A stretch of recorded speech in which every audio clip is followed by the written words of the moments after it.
आज मैं बात करने वाला हूँ कि हम भगवान से कौन-सी लैंग्वेज में, कौन-सी भाषा में बात करें। वो कौन-सी भाषा है जिससे भगवान हमारी बात सबसे ज़्यादा जल्दी सुन पाएँगे, हम उनसे बहुत ईज़िली कनेक्ट कर पाएँगे, रीच आउट कर पाएँगे उनको और वो हमारी बात का आंसर भी देंगे। और सबसे मेन चीज़ तो इसमें है कि वो सुने भी एटलीस्ट हमारी। तो वो कौन-सी लैंग्वेज है जो हमें बोलनी चाहिए, ठीक है?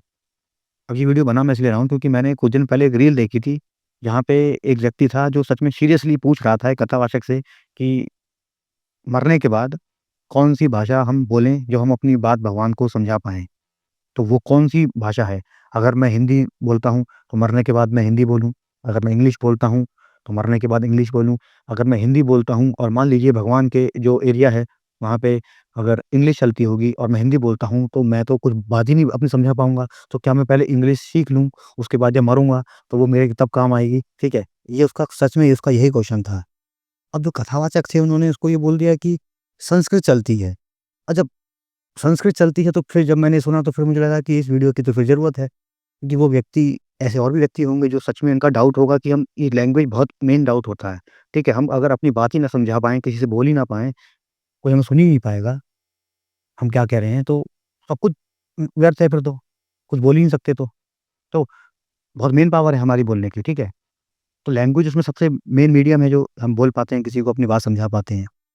तो भगवान से कौन-सी लैंग्वेज चलती है, वो हायर अथॉरिटीज़ के पास कौन-सी लैंग्वेज चलती है, ये बहुतों का डाउट हो सकता है।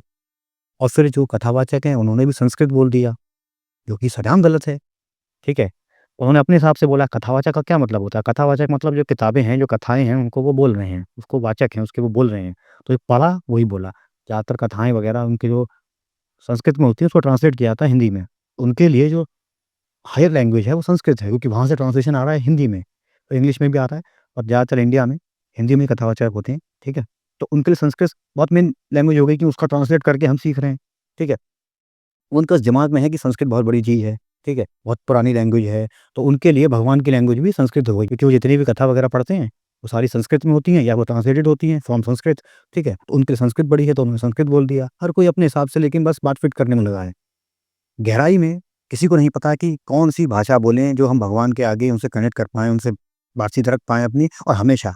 चाहे आप ज़िंदा हों, चाहे आप मर गए हों, चाहे बेहोश हों, कोमा में हों, किसी भी स्टेट में हों और ये वीडियो देखने के बाद आपका ये हमेशा के लिए डाउट क्लियर हो जाएगा कि हम कौन-सी भाषा प्रयोग करें, कौन-सी भाषा नहीं करें, ठीक है? सबसे पहले ही मैं आपको क्लियर कर देना चाहूँगा कि भगवान के आगे हमें कोई अलग से भाषा सीखनी नहीं होती है या जो हम भाषा बोलते भी हैं, जैसे इस समय मैं हिंदी बोल रहा हूँ, तो मैं हिंदी में ही सोचता हूँ।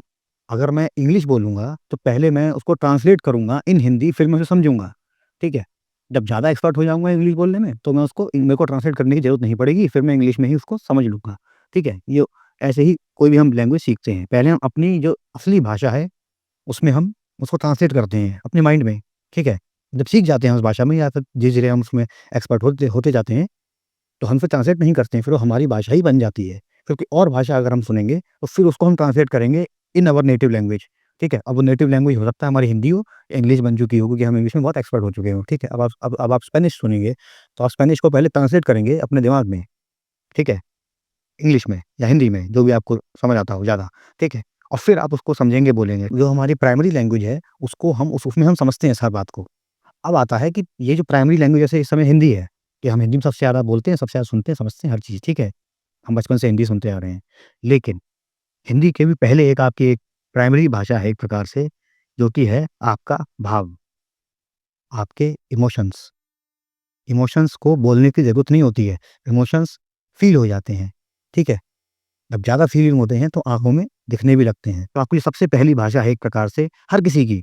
अब यहाँ पे चाहे आदमी स्पेनिश बोलता हो, इंग्लिश बोलता हो, हिंदी बोलता हो, कोई भी लैंग्वेज बोलता हो, सबकी एक ही भाषा है जो कि है इमोशंस। हर कोई इमोशन समझता है, जानवर हो, कीड़ा हो, मछली हो, उड़ने वाली चिड़िया हो, कोई भी हो।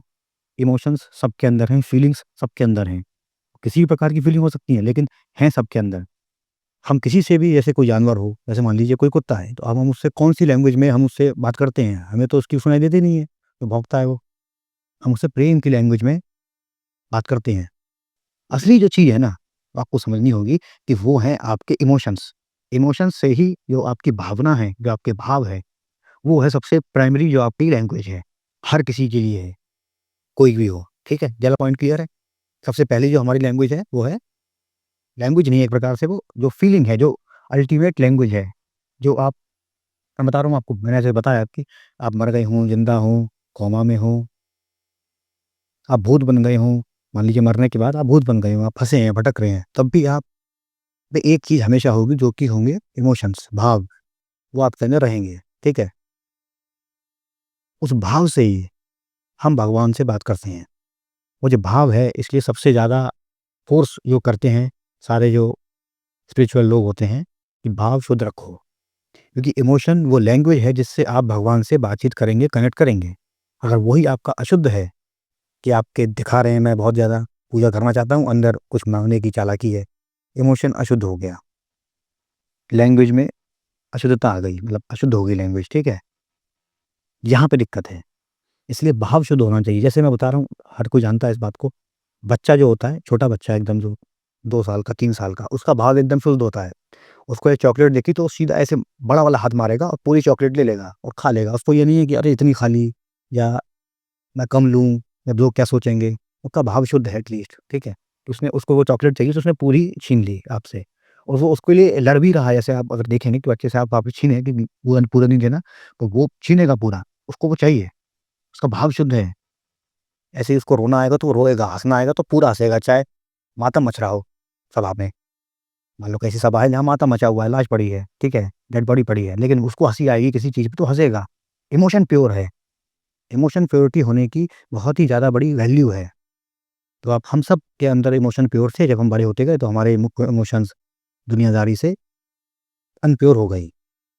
अब हम सब के इमोशन में चालाकी भर चुकी है, हम सब की भाषा में, जो हमारी असली लैंग्वेज थी उसमें चालाकी भर चुकी है, और हम अब सोच रहे हैं कि कौन-सी लैंग्वेज में हम भगवान से बात करें।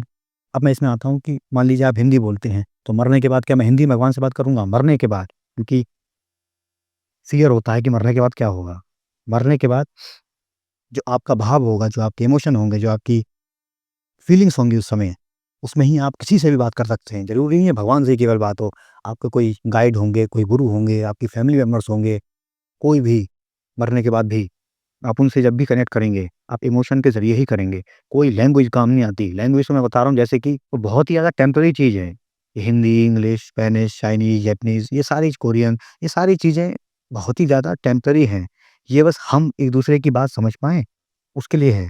उसमें भी जो जैसे बहुत ज़्यादा होता है कि किसी चीज़ को हम प्रोनाउंस नहीं कर पाते हैं, गलत प्रोनाउंस कर देते हैं, उसमें भगवान को आपसे कोई दिक्कत नहीं है।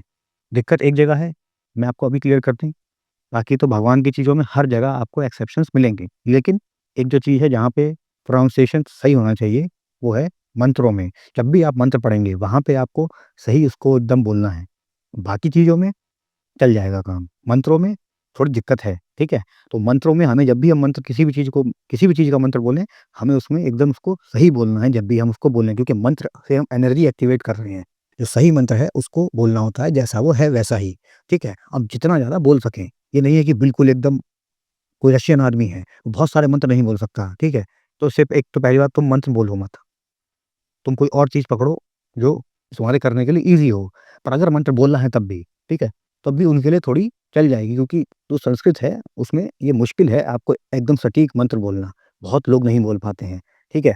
अब ऐसे में जब आप मंत्र नहीं बोल पाएँगे, एक रशियन आदमी आपका मंत्र नहीं बोल पाएगा। मैं तो कह रहा हूँ, एक वो तो रशियन है, एक हिंदी वाला आदमी जो हिंदी बोलता है, वो भी अगर मंत्र नहीं बोल पा रहा ढंग से, कोशिश पूरी करनी है कि बोल पाएँ। लेकिन उसके बाद भी जो सबसे इम्पोर्टेंट चीज़ है, वो है आपका इमोशन। अगर आपका भाव शुद्ध है और वो मंत्र बोलते हुए भी, तो आपको डरने की या किसी भी ऐसी घबराने की ज़रूरत नहीं है कि मेरे साथ कुछ गलत हो जाएगा या भगवान बुरा मान जाए। भगवान कभी बुरा नहीं मानते, ठीक है? ये जिसके तो कभी मैं अलग से ही चर्चा करूँगा। एक ढोंग फैला रखा है पूरा, एक भगवान बुरा मान जाएँगे, भगवान आ जाएगा क्रोध, ये सब निचले इमोशंस वहाँ भी आएँगे। तो किसी राक्षस में और एक निचले व्यक्ति में, भगवान में फ़र्क क्या है? भगवान को जो क्रोध आता है वो, मैं कभी इसके बारे में ख़ैर अभी अलग से ही चर्चा करूँगा, ठीक है? अभी मैं लैंग्वेज में रहता हूँ, तो जो हिंदी वाला आदमी है, वो भी मंत्र अगर गलत बोल रहा है, तो वो जो गलत मंत्र बोल रहा है, उसमें उसका अगर भाव शुद्ध है, जो इमोशन उसका प्योर है कि देखो, मैं सरेंडर होके एकदम मैं उस मंत्र को महसूस कर रहा हूँ, उसको बोल रहा हूँ, मेरे को यही समझ आ रहा है, तो मैं और उसको इतना ही बोल पा रहा हूँ। मैक्सिमम मैं जो सही बोल पा रहा हूँ, जो उसका असली जो प्रोनाउंसिएशन है, मैं उसके जितना करीब हूँ, मैं वो कर रहा हूँ और मेरा भाव शुद्ध है, मैं सरेंडर स्टेट में हूँ। आपको फिर घबराने की ज़रूरत नहीं है। आपसे भगवान कोई ईंट, पत्थर और ऐसे ये सब चीज़ें मेहनत नहीं करवाना चाहते। बस भगवान आपसे ये चाहते हैं कि आप अपना भाव शुद्ध रखें, आप अपनी ये जो लैंग्वेज है, जो भगवान से कनेक्ट करने वाली आपकी लैंग्वेज है, वो प्योर रखें। ये है सबसे मेन चीज़। जो लैंग्वेज है ना, जो हिंदी बोलूँ मरने के बाद, ज़िंदा होने के बाद, ये सारी चीज़ें हिंदी, इंग्लिश बोलना है, क्या करना है, कुछ नहीं करना है। जिस भाषा में आप सोचते हैं, बोलते हैं, उस भाषा में नॉर्मली अपने जब भी मंदिर में जाते हैं, उसमें बातचीत करें। और बातचीत में एक और मैं बता रहा हूँ, जैसे जब भी हम भगवान से बात करते हैं, तो हम सोचते हैं ऐसे वो जो सीरियल्स आते हैं ना महाभारत, रामायण, उसमें ऐसे बड़ी इज़्ज़त दे के बात करते हैं। वैसे नहीं, जैसे अब एक किसी व्यक्ति से नॉर्मल बात करते हैं, जिसको हम लेकिन इज़्ज़त दे के बात करते हैं, वैसे बात करनी है। जैसे पानी को आप जल बोलेंगे फालतू में, उसका कोई आवश्यकता नहीं है इन चीज़ों की। उसको पानी बोल दो, कोई इनका मतलब नहीं है। सेम मीनिंग है। आपके दिमाग में क्योंकि ज़्यादा जो इमेज है ना पानी की, वो पानी से है, ना कि जल से है। ठीक है? मैं बता रहा हूँ मतलब एकदम वो इज़्ज़त दे के और ऐसे वो सीरियल वाली जो भाषा होती है, उसकी कोई कोई आवश्यकता नहीं है उन चीज़ों की। वो बस आपके दिमाग की एक वो है कि मैं बहुत इज़्ज़त दे के इस समय बात करूँ। अगर आपको इज़्ज़त आती ही उन शब्दों से है, तब तो वो बिल्कुल आपके लिए नॉर्मल है। लेकिन मतलब ज़बरदस्ती नहीं उनको चीज़ों को बोलना है, उन इज़्ज़त देने के लिए। जैसे भी आप किसी को इज़्ज़त दे पाते हैं, उस भाषा में, उन शब्दों में आपको नॉर्मल डेली लाइफ़ में मंदिर में बात करनी है भगवान से, जब भी आप कर रहे हैं। इमोशन पे ज़ोर देना। इमोशन आपकी मेन चीज़ है, जब भी आप भगवान से बात करें। अब ब थोड़ा-सा मैंने बता दिया है कि मरने के बाद भी आपका जो इमोशन होगा, उसी में आप उनसे बात करेंगे। कोई हिंदी की ज़रूरत नहीं है आपको, संस्कृत की ज़रूरत तो ख़ैर बिल्कुल भी नहीं है आपको। अब क्या होगा, नहीं तो बहुत लोग ना फालतू में संस्कृत सीखने लगेंगे बैठ के। वो संस्कृत का बिज़नेस करना है जिसको, वो सिखा रहा है, वो अलग चीज़ है। और आपका बस इच्छा है कि मैं संस्कृत पढ़ूँ, मैं बहुत सारे वो ग्रंथ वगैरह रीड कर पाऊँ संस्कृत में ही, तो सीख लो, वो अलग बात है। लेकिन अगर आप ये इसलिए सीख रहे हैं कि मैं भगवान से बात करूँगा संस्कृत में, तो ये 100% फ्रॉड चीज़ है, 100% ये बनावटी चीज़ है, ये नौटंकी है। इमोशंस, भाव, इन चीज़ों पे भगवान आपसे हायर चीज़ों पे बातचीत करते हैं। होता क्या है ना, हम ना इमोशन प्योर करो, भाव शुद्ध करो, ये सारी इतनी मेहनत की चीज़ें जो बहुत मुश्किल है, उनके हर समय एक काम करना पड़ता है कि मेरा भाव शुद्ध रहे, मैं झुका रहूँ, है ना? भाव क्योंकि बहुत जल्दी अशुद्ध हो जाता है, क्रोध आ गया, ये आ गया, है ना? मोह है इस समय किसी चीज़ का, इस समय लस्ट हो रहा है, ठीक है? कुछ भी ऐसी चीज़ भाव आपका अशुद्ध हो सकता है, चालाकी अंदर-अंदर माँग कुछ रहे हैं, चाह कुछ रहे हैं, ठीक है? तो वो मुश्किल काम है। एक है कि ये भाषा सीख लो, इस भाषा से आपकी वहाँ बात हो जाएगी। ये ठेकेदारी में कभी मत फँसना। कोई आपको ठेकेदार बता रहा है कि भगवान से क्या बात होगी, ऐसे उसकी रोज़ फ़ोन पे बात होती है। इन सब बातों में कभी नहीं फँसना, असली चीज़ों को समझना है। असली चीज़ थोड़ी मुश्किल होंगी, लेकिन वो असली होंगी। ऐसे आपने सुना होगा कि भगवान प्रेम के भूखे हैं। प्रेम क्या चीज़ है? प्रेम कोई लैंग्वेज तो नहीं है, प्रेम की कोई लैंग्वेज होती ही नहीं है। प्रेम चाहे जानवर हो, बिल्ली हो, कुछ भी हो, धरती पे कोई भी हो, कोई भी जीव हो, उसको प्रेम की भाषा समझ आएगी। तो प्रेम कोई भाषा तो है नहीं, लेकिन वो भाषा है। कैसे है? वो इमोशंस वाली भाषा है। वही मैं बता रहा हूँ तब से, ठीक है? तो भगवान प्रेम के भूखे हैं जैसे, तो आप उनको वो जो प्रेम का जो शुद्ध भाव है, उससे अगर अप्रोच करेंगे, तो आपकी कॉल लगेगी। किसी भी फालतू के ठेकेदार की, कोई कथावाचक हो, कोई पंडित हो, पुजारी हो, ये सब आपको हो सकता है मूर्ख बनाते हों, बनाते ही रहते हैं, तभी तो हमारा धर्म हमेशा नीचे जाता है। अब लेकिन अगर आप समझ जाएँगे इन बातों को कि जो असली चीज़ है, उसके पीछे जाना है। फ्रॉड चीज़ें कि हमें बता दो कि कौन-सी भाषा हो सकता है कोई नई भाषा निकाल दें लोग कि ये एक हमने अलग से ही भाषा निकाली जिससे हम भगवान से बात करें। ये सब एकदम सीधा इन चीज़ों को उठाया करो और फेंक दिया करो। असली चीज़ को समझा करो और उसे अपने जीवन में उतारा करो। नहीं उतार पाओ तो उसे उतारते रहा करो, मतलब उस पे लगे रहा करो, मेहनत करा करो वहाँ पे। यही करना होता है, हर कोई वही कर रहा है, हर कोई परफेक्ट नहीं है, लेकिन मेहनत करनी होती है। लेकिन कम से कम मेहनत सही जगह तो हो, बैठ के हम संस्कृत सीखने बैठ गए हैं कि भगवान से बात होगी मरने के बाद, एकदम फ्रॉड चीज़, उठा के फेंकने वाली चीज़ एकदम, ठीक है? तो अंत में यही है कि शुद्ध भाव जो आपका है, उससे आपको अपने कोई भी भगवान हो आपका, कोई भी धर्म का हो, उस वो जो भाव है वो इम्पोर्टेंट है, वो जो शुद्ध भाव है, वो जो शुद्ध फीलिंग्स हैं आपकी, वो इम्पोर्टेंट है, सरेंडर स्टेट इम्पोर्टेंट है, ठीक है? ये चीज़ आपका अगर कर रहे हो, तो आपको फिर घबराने की ज़रूरत नहीं है बिल्कुल भी, ना किसी ठेकेदार से और ना भगवान से। क्योंकि अगर आपके इमोशन प्योर होंगे, तो आपको भगवान से डरने की कोई ज़रूरत नहीं है, कि आपने कोई चीज़ गलत बोल दी, कि मेरे अंदर गंदा विचार आ गया, कुछ नहीं, ये सब इमोशन प्योर है, सब ठीक है। हाँ, तो इमोशन ही अनप्योर है, अनप्योर हो रखा है, प्योर नहीं है, तो फिर दिक्कत है। क्योंकि और ऐसा नहीं है कि दिक्कत है तो पनिशमेंट मिलना शुरू हो जाएगी, वो मैं बता रहा हूँ इस बात को। ये वीडियो अलग चीज़ की है, लेकिन भगवान के आगे कभी भी फ़ियर में नहीं आना है, डर के नहीं आना है, डरना नहीं है, ठीक है? तो ख़ैर मैं अभी कभी और ही टच करूँगा। ये भी अभी मैं प्लीज़ मैं बता रहा हूँ कि भगवान से कभी ऐसे डर के नहीं आना है कि अगर मैंने और ये ऐसा करते हैं तो क्या होगा? अरे! ऐसे तो फिर कुछ नहीं सीख सकते तुम। मान लीजिए 5 साल का बच्चा है, उससे मैं कहूँ कि गलती नहीं होनी चाहिए जीवन में, बाकी जो करना है करो, ठीक है? डर के रहो एक प्रकार से, वो जो गलती नहीं होनी चाहिए। वो जीवन में कुछ नहीं सीख पाएगा, वो अनाड़ी है एकदम।